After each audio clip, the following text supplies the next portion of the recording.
Hello, I am at a stoplight and I am on my way to Uptown Flea. I have everything packed. Yeah, so I'll see you guys there. So I just got to the area. My load-in time is not until 10 and I'm like 10 minutes early. So I'm gonna just go look around and then check with like the coordinators to see where I'm supposed to load in and stuff. So yeah, I'll be right back.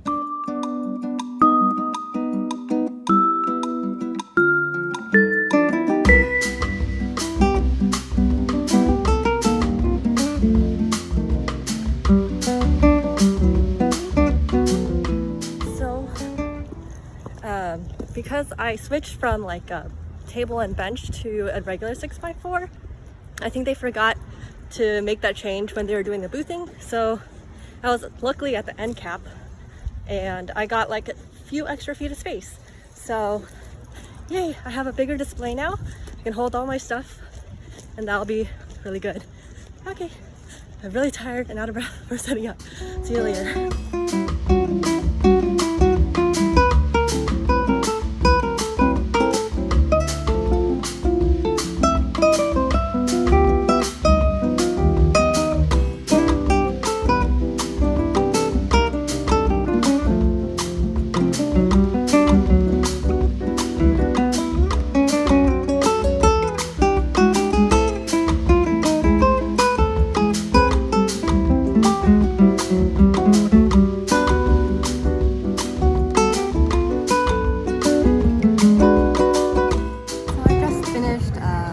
Setting up and everything, and it's around 11:25. There's more people here than at the last flea market I went to, which was when they were in the Whittier High School back in November. This is my second time doing Uptown Flea. I think this location overall will be better because it's like in a downtown area. So I'm excited and I hope a lot of people come. So I thought I'd talk about my vendor checklist that I made. So this is what for setup: the canopy and weights, folding chair, hanging mirror, racks, wagon, jewelry holders, stationery, basic stuff, checking out, which is probably the second most important thing after your inventory, which is the card reader, cash box, portable charger, calculator, which you probably don't need because you have a phone, fanny pack to hold your card reader and cash, all your display items, your self-care items. If you're outside, sunscreen is probably pretty important, but luckily I'm inside today. And then just what to prep beforehand. So yeah, I'll probably link this or put it somewhere on the screen so it's easier to look at later.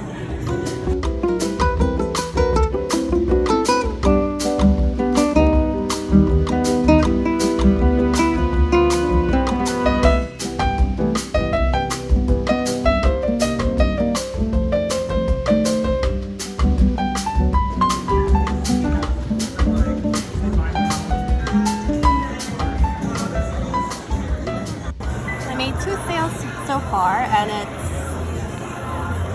11:51, one robe and one belt, so it's starting out good. So I'm gonna do a booth run through. This is the front, the mirror, nab it with women's vintage here. This one is really cute, so it has that. Hello. Okay, so that was a customer, so I didn't want to interrupt her, but the pants are in the back, men's vintage, a lot of jackets and denim for them, and then a little bit more women's vintage because it didn't fit because of the thick coats and stuff, and some of the new Primarie items.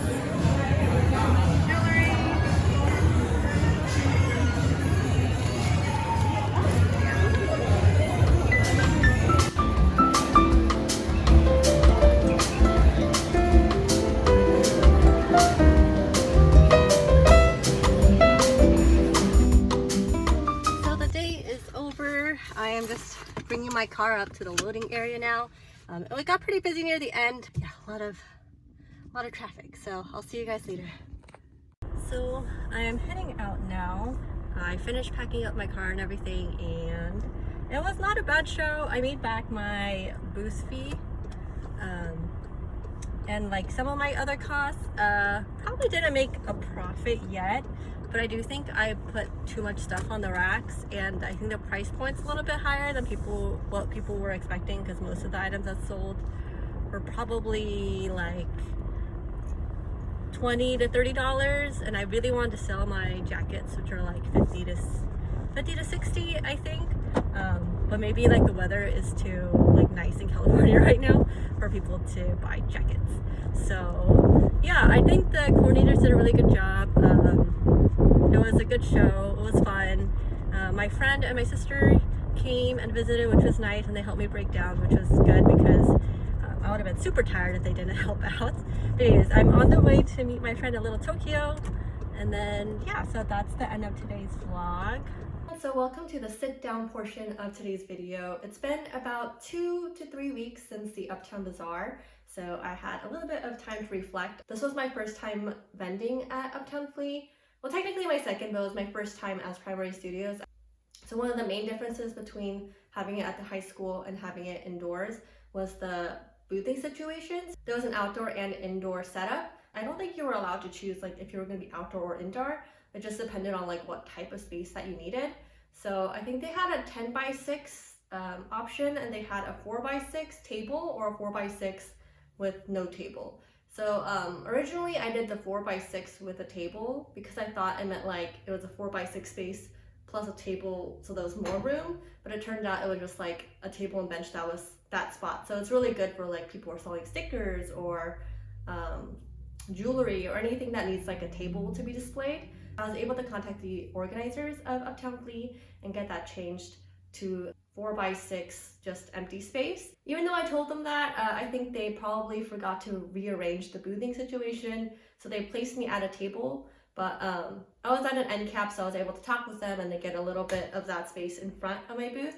You can see in the clips that I had in the vlog portion that I was like right in the front, so I was able to put 2 of my racks there and then just like sit at the table, put some of my other stuff there. It really worked out well for me because I brought way too much stuff.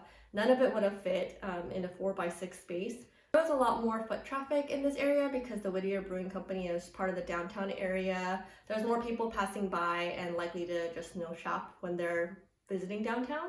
It was really nice being indoors, having air conditioning, not having to set up a canopy or anything. So I really enjoyed that aspect of this flea market. One of the few takeaways I had was to really know how to set up and break down.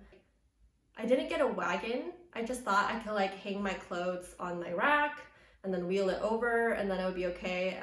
And for the most part it was okay, but one of the wheels broke on my clothing rack. I had my items on a hanger and I put like bags around them so I could take it and put it on the rack and then wheel the rack into the vending area, but it just took more time than I thought. If you're gonna do at least a few flea markets, it's worth the effort to get a wagon or to borrow it from someone, just because it makes it so much easier to do everything when you have more energy. I didn't have anyone helping me set up. Maybe next time I should, because it was a lot of work and I was sweating a lot. So I really recommend, if you can, to bring a wagon and hopefully a friend or like a sister, family member, or whatever, just to help you, because having an extra hand is so worth it. I also learned that you should not overpack your booth, because I had the 2 clothing racks and they were smaller and I wanted to bring literally everything that I had. So I like jam-packed all of them pretty much onto that. Everything on the clothing racks was like really packed in, it was like you could only like push a few inches to look at each garment, and I think that really prevented people from like looking at everything in my space. I think my price point maybe was a little bit higher than like what people were expecting, because a lot of people would browse, but not as many purchased. So I think part of it might have been the fact that I was selling like a lot of jackets and jeans, and at that time it was pretty hot and it was still September, so in California it only starts getting cold in November, probably, maybe. So just be mindful of the items that you bring. Another thing I noticed is that a lot of people tended to pay with Venmo.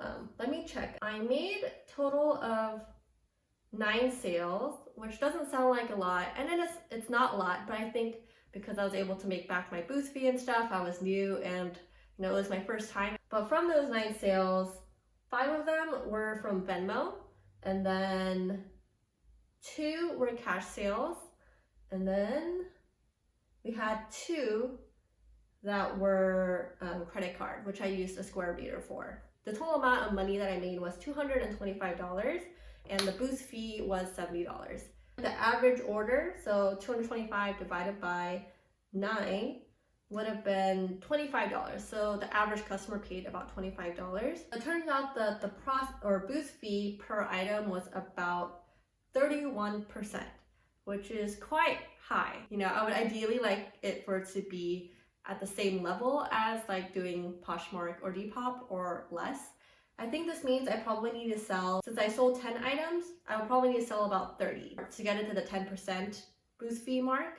So I think either I would have to sell around 30 items, or I would have to be able to sell the same amount of items at 3 times of a markup. So like where each average order would be around 25 times 2, like $75 per person. I think that's kind of unrealistic for a flea market just because people don't want to spend that much. I still made money in the end, so that was fine. The average price for each item that I sold was about $6. That means I averaged about $8.50 per item of profit, of pure profit, and a total profit, like actual profit with all my processing fees, with the booth fee, with the sales tax, with the item cost taken out, that was $76.66. Because I really enjoy being at flea markets. It's totally different. I love getting like all sales in just one day, being able to see your customers, see what people are looking at, see people trying things on. It's just a lot more rewarding, I think, than doing online. I hope this video was helpful to you. It might have been a little bit rambly and disorganized. I hope whatever I said was helpful, and yeah, I'll see you guys in the next video. Bye.